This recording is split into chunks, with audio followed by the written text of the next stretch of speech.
Well, an elderly man is dead after a house fire in Kaimuki early this morning. This marks the fourth fire fatality in 8 days. That fire broke out on 17th Avenue, just off the corner of Waialae Avenue. And that's where we find our Kimber Collins tonight. And Kimber, neighbors told you today about that fire breaking out overnight. Lay, there is a strong sense of loss and just sympathy for this apartment complex. And I did talk to neighbors. They told me about the 79-year-old man who passed away in this fire, but we will not be sharing his name out of respect to his family. Now, the fire started in one of the top units of the A building that you can see behind me at this rental property. I was here as neighbors came back from the Red Cross shelter overnight to check on their belongings, many of them telling me they did everything they could to help. Loss of life is hard. Residents are picking up the pieces after a fatal early morning house fire in Kaimuki.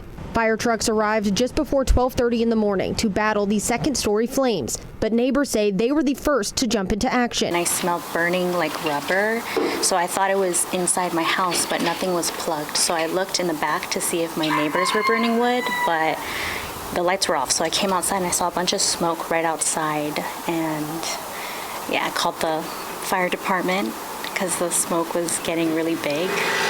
Very scary.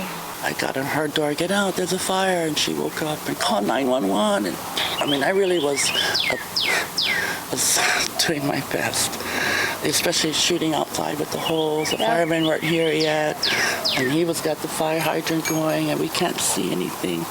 The Honolulu Fire Department found a 79-year-old man unresponsive inside the unit where the fire started. He died shortly after EMS took him to the hospital. The man lived at the complex for more than 17 years.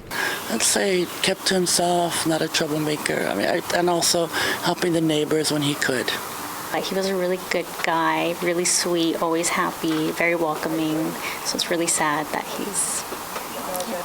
HFD had the fire under control around 1:15 in the morning, but residents now are worried about the safety of the structure. As a family member of contractors, electricians, I've already looked at it. I'm like, okay, it's not sound. I do feel like I have what I need, but last night, because the fire alarm didn't go off during the smoke, it kind of freaked me out a little bit because no alarm went off and it was like really smoky.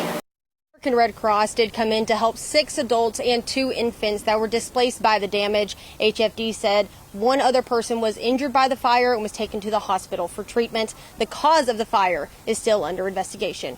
Reporting live in Kaimuki tonight, Kimber Collins, Island News.